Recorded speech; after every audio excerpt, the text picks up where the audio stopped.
Hello everyone. Hi, I'm happy to be here with Peter Schoenke. Am I got it correct? Is it correct? Shanky. Sounds like there's an A in there, but don't worry, nobody gets it right. Yeah, I'm sorry. And this is a really star guest who is over 20 years in the industry. So Peter, why don't you introduce yourself a little bit? Uh, sure. Yeah, like I said, I've been doing this since 1997 when I started RotoWire, what is now RotoWire. Uh, back when Fantasy Sports Online was just getting going, and fantasy baseball was the biggest thing around. It's changed a lot. Now doing it. I mean, in the U.S., there's legalized sports betting in most states. Fantasy sports has grown into something that only like a half a million people in the U.S. probably played when I started in the early 90s to where there's 70 million people playing in the U.S. and Canada or close to that. And, Uh-huh. you can play in the U.S. for hundreds of thousands, if not millions of dollars of prizes every day, which is just, mind blowing compared to where it was when we started. Great, great, Peter. Interesting. That's for everyone to know. That's just a great example of the patience and persistence when you're having the same business and the same market and it's growing. It's incredible. And Well, I mean, there's definitely a lot of ups and downs and twists and turns. It wasn't just like we started and it just went, up like that. I mean, it was a wild ride in between. So, you got to stick with it. for everyone to know, like before this podcast with Peter, we have so much back and forth, and I just wanna, say it again how much patience Peter has, just to say it again, and also I wanted to ask Peter a little bit for our audience, what is the fantasy all about? Could you explain a little bit for a person, let's say, who is not aware at all? Yeah, so fantasy sports, if you don't know it at all, it's a way to play a game around real live sporting events. So, Mm-hmm. to put it in its most simple terms, if you and me and somebody else, we wanted to figure out for this week's matches in football, European football, who's gonna do the best. I might take one player, and you would take a different player, and our third friend would take another player, and then depending on how they actually did in the real games is determined how Mm-hmm. our teams would do. So if your player scored a goal and had an assist, they'd get some points. And let's say my players didn't do anything, they did terrible, then your team would win. And so that's kind of what it, in its really simplest form, that's what it is. And so anything you can record stats on, you can play fantasy sports. So there's fantasy sports on American football, which is the biggest one, but baseball, basketball. I mean, even stuff like cricket, esports. I mean, there's even a fantasy Congress in the U.S. where you can draft legislators, and based on how they Mm-hmm. perform, pass bills or something like that, you can win. So there's fantasy for just about everything, and it's really kind of taken off in the U.S. So and the reason people play is because it's just a way to apply your knowledge of the game into a competitive environment. So you watch the games and you think I could do better than the general manager of this baseball team, or the Mm-hmm. coach of this football team.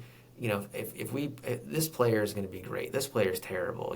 So that you can use that and compare that to your friends and show that you know more than they do, and it's just a great way to enhance your viewing experience of sports. And you can flex a little bit, right? When you're better than these managers, Yeah, you could have fun. Yeah, bragging rights are a big part of it. And obviously then there's prizes too, which have grown bigger. So you can also show that you're more knowledgeable than everyone else by, winning money. So that's been another aspect that's grown in the industry as well. Interesting. Yeah, a great industry. And to be honest, I never knew about fantasy sports until like last year. And for me, it was really, cool to see that there is such game. And I'm really curious, where does the RotoWire fit in? Could you explain to everyone who's listening what you guys do in this world? Yeah, so RotoWire really started because it's kind of the news wire, the news service for fantasy sports.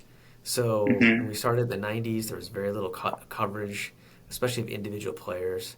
So we kind of Mm-hmm. pioneered the concept of going to a website and typing in a player's name and then getting like the latest news. Did they miss practice today? Were they called up from the minor leagues? Are they in the starting lineup?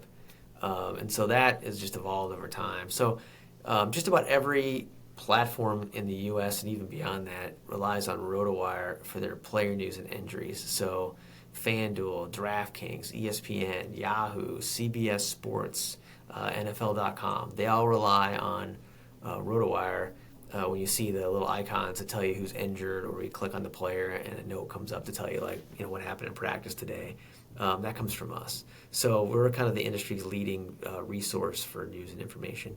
And then our website itself, rotowire.com, people subscribe to, and not only do you get the news and information, but you can get all the tools and data you need to win these contests.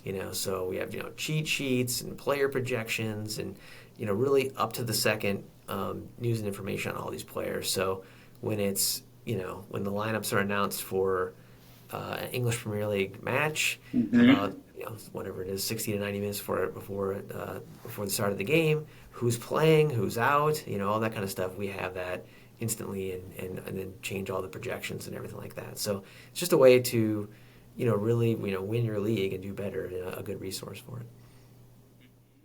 Yeah, that's so inspiring when you have, B2B and everyone relies on your data.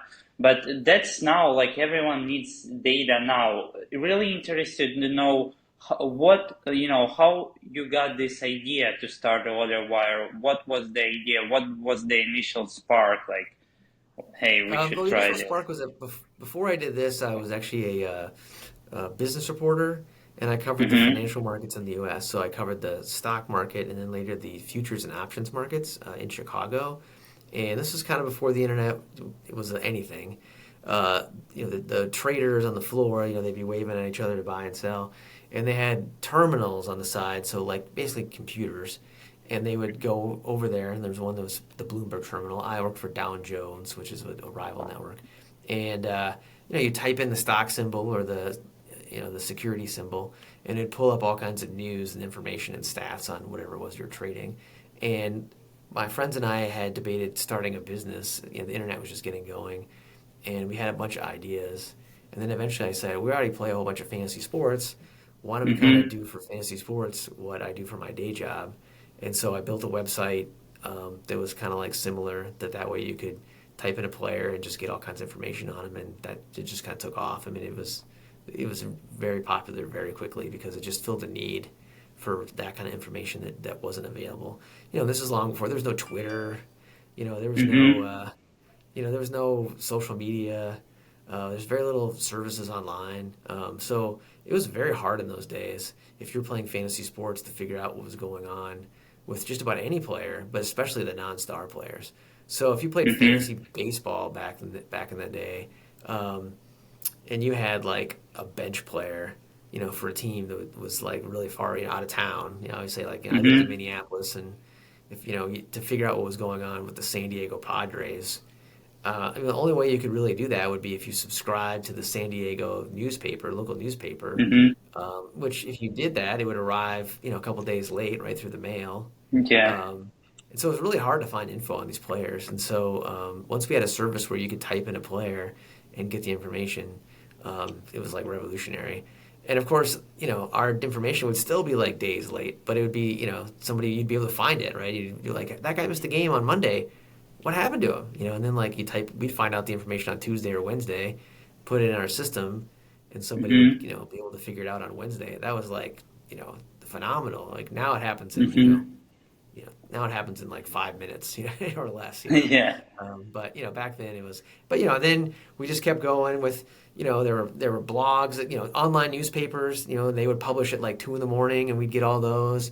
Then the reporters would do blogs in the middle of the day, and we'd watch those. Then Twitter and social media came along, and then they did everything on that.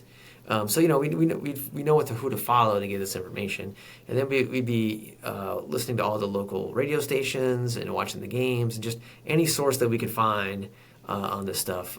We would amalgamate it all together and put it in this news service. Yeah, it's much easier nowadays, like you said, but it's really interesting. How were you able to start doing this, let's say, 20 years ago when you said you need to go to the other city and to subscribe to the newsletters? Like, which approaches you took to find all of this data? Well, I mean, one of the things we did, and we still rely on this, is we had a whole bunch of freelancers, right? So we found people that lived in each city that were Hmm. local, and so they would be able to, they had the local paper, they listened to the local radio station, and so they were able to get us that info, and we built a whole network like that, and we still do that today. Today we still have 150 freelancers around the world to help us gather information. And so we sort of just have our eyes and ears on everything, local media, Twitter and social media, national media, the games themselves. So we're just cover everything. So that when there's some piece of information, we can gather it and let everyone know and figure out what that means for everyone. But yeah, back in those days, it was if you had somebody in a local market that was watching the games and reading the papers and just looking at all the coverage, I mean, they were invaluable because it was hard to figure. Like I said, it was hard to get information, from a team that wasn't in your hometown. So we had a whole group of them, and that was, like I said, at the time, that was a very revolutionary concept. Yeah, for sure, for sure. Like I could completely agree on this, and I understand how hard probably it was to build all of this infrastructure, but the output is is great, is awesome. And in terms of the data right now, it's much easier, right? When you have a Twitter sources, when we have all of this internet, right? And for me to see the data, it's really easy. But I'm also interested, how the sports data evolved over the course of last of 20 years. Like, what do you see? What the difference in the data, and how does it affect the fantasy sports users in the world? Well, I mean, one of the things is that we went from like when we started, there was very little data, and so Mm-hmm. and now it's almost like there's like too much, it's like Mm-hmm. um, you're trying to figure out which data matters now from this ocean that you get, is the problem. Whereas when we started, there was very little data. Like for NFL football, there wasn't it wasn't I don't even think there was targets, to figure out, or snap counts, or to figure out how often they played, right? Um, for European football, there wasn't any data in terms of like crosses or anything other than just like assists and goals, right? So it was really, it was really hard to figure out who's playing, how much they're Mm-hmm. playing, what their opportunities are. Now you have that, you have a ton of it. So it's really the problem is really switched from like too little to almost like too much, and trying to edit it versus accumulate it. Um, yeah, and the data's just gotten so much better. I mean, optical tracking wasn't a thing when we started. Um, but we've had to keep, one of the challenges and fun parts about the business for the fantasy side is Mm-hmm. to figure out what data is important. Everyone's always Mm-hmm. hunting for a leading indicator. Um, Baseball's kind of been at the forefront of it, and that's evolved over the years to where now you have the optical tracking data, so you can see how hard they're throwing, how fast they're swinging the bat. And there's always a metric that everyone hooks onto that's like the leading indicator to try to figure out what Mm-hmm. players, the best or better, and it changes all the time. So it was. It was batting average on balls in play for a while, and then now it's hard hit rate, and then now it's the velocity off the bat. And that's all. Those metrics are always changing, and it's the same thing in every sport. And so keeping ahead of that, and knowing what data's out there, and knowing the companies and what they produce, and the nuances of the differences. Shot, expected goal data. For example, it's Mm-hmm. big um, in European football slash soccer, and there's differences in the models and how they calculate it, and really knowing the nuances of all that can give you an edge. And so we, as a company and our staff, we really try to like be super knowledgeable in that, so that we're informing our readers the best way we can. Mm-hmm. Yeah, you actually answered one of my questions in terms of what are the metrics that are important. But let's see, what do you see? What are the metrics do Americans right now consider the most important? Let's say currently, Well, and I think what do you see in the the U.S. we're all obsessed future? about fantasy football, and there Mm-hmm. it's all about a lot of it is about pace of play, how fast the offenses play, how much they throw, because throwing usually gets you more fantasy points, especially in most fantasy football formats where you get a point or half a point for just a catch or reception. So how Mm-hmm. often are these receivers targeted? How often are they the first read on a play? What's their depth of target? Like when they get the ball, is it really down? Is it really down far down the field, which means you're gonna have a big payoff when they make the catch. Those are all the kind of the metrics that people obsess about. It's not too much different than in other sports. I mean, it's all about how many opportunities are they getting and what's the quality of opportunities. And if you can spot a player who's had a lot of opportunities, but it just hasn't paid off, but maybe they've been in good environments, then Mm-hmm. that's something that maybe you can capitalize on. So in soccer, European football, regular football, expected goal data, is a very big one, right? I mean, if somebody's you Mm-hmm. know getting the ball in a good spot and taking a lot of shots and just not converting, but historically they convert a lot, well then that's a buy opportunity for that player. That's a way to roster that player in fantasy or bet on their prop in sports betting. And so it's pretty similar. So people are hunting for the same data, and all of that. Hockey's pretty similar to soccer in terms of the expected goals and where they're on the ice. Um, and basketball, same thing. You want to just look at where they're taking their shots and how much they're shooting and all that kind of stuff. So a lot of that's pretty similar, but obviously every sport's a little bit different. Mm-hmm, mm-hmm. Yeah, for sure. And I'm also interested, RotoWire is mostly American based, or do you also cover European sports, and how big is that for you? It's pretty big. I mean, fantasy is not as big in Europe, right, as it is in the U.S. Mm-hmm. Because I think it's part of the reason is there's just not hasn't been a culture of statistics in Europe traditionally. Um, like soccer, I say that usually, the only stat a soccer fan knows, other than maybe goals scored for their player, is how many caps they have. How many times they played for Mm-hmm. the national team. There's not a lot of stats beyond that. Whereas in the U.S., there's always been a culture of statistics. Mostly from baseball and box scores and that kind of stuff. And so that culture of statistics really translated more to fantasy, where people are obsessed about, Mm-hmm. hitting 300 batting average in baseball or throwing for 3,000 yards as an NFL player. And so that translated. So when the games came along, people kind of knew the stats. Football, that didn't really happen, or soccer. It's come lately now. Now you have all the optical tracking, like how many passes they've completed, the percentage, the corners, the crosses, the open field metrics. I mean, all that kind of stuff. So you can turn that into fantasy games, and that's coming along. The place that's actually really big is India for cricket, which is another game that has statistics, probably as many or more as baseball.